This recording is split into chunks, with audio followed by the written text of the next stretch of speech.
오늘 엔비디아 주가 크게 상승했습니다. CEO 젠슨 황이 인공지능 칩에 대한 수요가 매우 강력하다고 밝히면서 기술주 전반의 상승세를 뒷받침한 것입니다.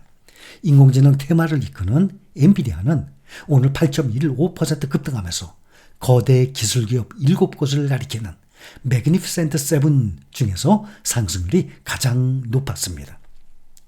지난 6일 102.83달러까지 내려가면서 100달러 선도 위태로 왔던 주가가 3일 연속 상승을 하면서 120달러 선에 다시 접근을 했습니다. 2조 5천억 달러대까지 하락을 했던 시가총액도 2조 8,640억 달러까지 상승을 하면서 3조 달러 재진입에 다시 접근했습니다. 미국 정부가 가장 강력한 인공지능 모델을 훈련하는 데 도움이 될 첨단 칩을 사우디아라비아에 수출하는 것을 허용하는 방안을 검토 중이다 라고 미국 IT 매체 세마포의 보도가 나왔습니다. 사우디 데이터 및 AI 당국 관계자를 포함한 회의 참석자들은 사우디가 이 칩을 신속하게 확보하기 위해서 미국의 보안 요구사항을 준수하기 위해 노력하고 있다라고 전했습니다. 미국 상무부는 작년 10월 대중국 반도체 수출 통제 강화 조치를 발표하면서 중국으로 이전될 위험이 있는 40개국 이상에도 수출 시 허가를 별도로 받을 것을 요구해 왔습니다.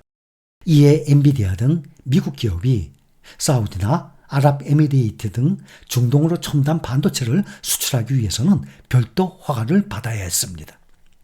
사우디 정부는 엔비디아의 가장 최신 칩인 엔비디아 H200의 인도를 기대하고 있다는 것으로 알려졌습니다. H200은 챗GPT 개발사 오픈AI가 내놓은 음성 대화가 가능한 최신 AI 모델 GPT-4o에 사용된 칩입니다. 미국 상무부는 구체적인 내용은 언급하지 않으면서 허가 등 향후 정책 조치에 관한 수출 통제 결정은 상무부와 국무부, 국방부를 포함한 엄격한 기관간의 절차의 대상이다 라고 말했습니다.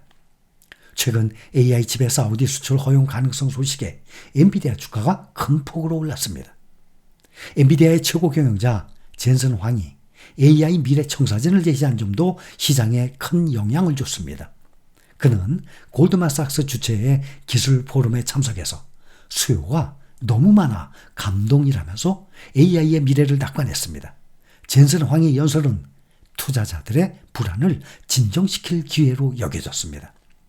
젠슨 황 엔비디아 최고 경영자는 AI 수요가 여전히 엄청나다며 투자 수익도 상당할 것이라고 밝혔습니다.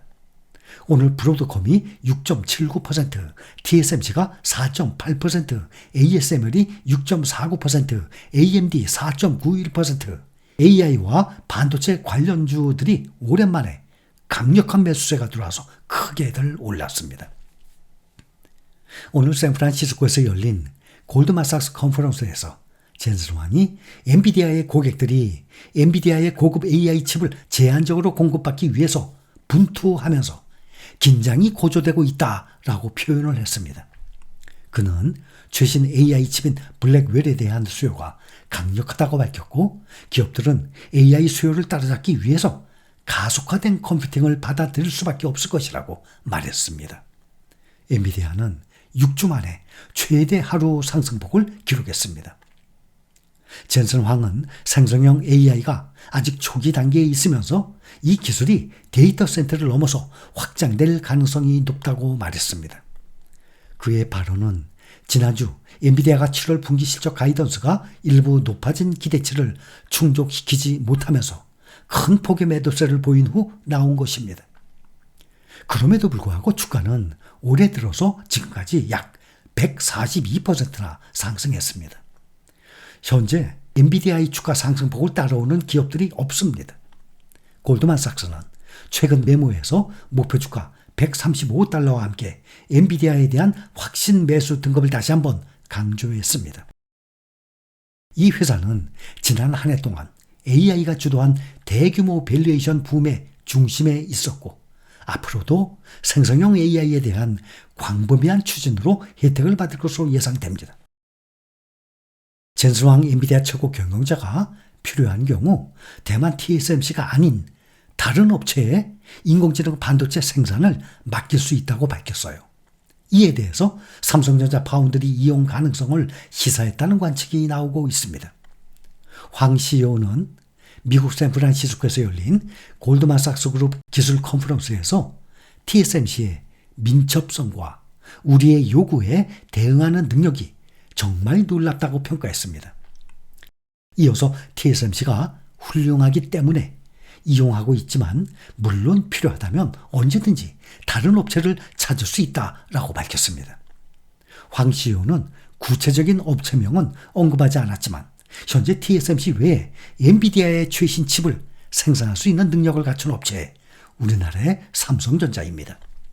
현재 TSMC에만 맡겨서 AI 가속기 공급이 제한이 되고 있는 만큼 삼성전자, 미국의 인텔 파운드리가 충분한 경쟁력을 갖춘다면 여지가 있다는 뜻으로 읽히는 것입니다. 삼성전자는 2020년 8나노 공정에서 제조하는 엔비디아 GTX 3000 시리즈 그래픽 처리 장치를 수주한 바가 있습니다. 지난해부터는 같은 공정으로 제조되는 테그라 차량용 반도체도 개발 중에 있습니다. 그러나 이후 공정에서는 엔비디아 칩셋을 수주하지 못했고 H100, 블랙웨일 등 AI 가속기는 전량 TSMC가 생산 중에 있습니다. 현재 TSMC의 생산 능력 한계로 AI 가속기 공급이 수요를 따라가지 못하고 있다는 점을 감안을 해보면 엔비디아 입장에서도 선택지가 넓어질 필요가 있는 것입니다.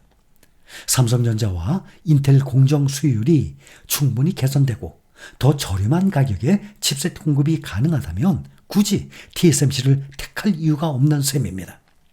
실제 황 CEO는 AI 가속기 수요가 너무나 많아서 모두가 먼저 가장 많이 칩셋을 받아내길 원하고 있다면서 구매자들 사이에서 긴장감이 흐를 정도라고 언급을 했습니다. 블룸버그는 이번 발언에 대해서 대만의 지정학적 리스크가 불거지면서 나온 것이라고 분석을 하면서 중국과 대만의 무력 충돌이 발생할 경우 엔비디아가 주요 AI 칩 생산 업체인 TSMC로부터 단절될 수 있다고 지적을 했습니다. 황 CEO는 엔비디아가 대부분의 기술을 자체적으로 개발하고 있기 때문에 TSMC가 아닌 다른 업체에 생산을 맡길 수 있을 것이라고 설명했습니다. 그러나 그는 이러한 변화가 반도체의 품질 저하를 초래할 가능성이 있다고 지적했습니다. 현재까지 상용화된 엔비디아의 AI 칩 중에 최신 제품인 호퍼 시리즈와 차세대 AI 칩인 블랙웰 모두 TSMC가 생산을 하고 있습니다. 황 CEO는 엔비디아의 AI 칩 공급이 제한적이어서 일부 고객사가 불만을 표출하고 있다. 또 긴장감이 조성되고 있다라고까지 표현을 했습니다. 수요가 너무 높아서 모두 가장 먼저 가장 많이 공급받고 싶어 하기 때문입니다. 엔비디아의 AI 칩은 데이터 센터 운영자들이 AI 모델을 개발하고 구동을 하는데 최적화되어 있어서 공급이 못 따라갈 정도로 수요가 넘치고 있습니다. 그는 우리 부품, 기술, 인프라와 소프트웨어에 대한 수요가 너무나 커서 공급이 사람들에게 매우 감정적인 문제가 되고 있다면서 매출에 직접적인 영향을 미치기 때문에 경쟁력과도 직결되기 때문이라고 밝혔습니다. 이어서 우리는 최선을 다하고 있다라고 덧붙였습니다.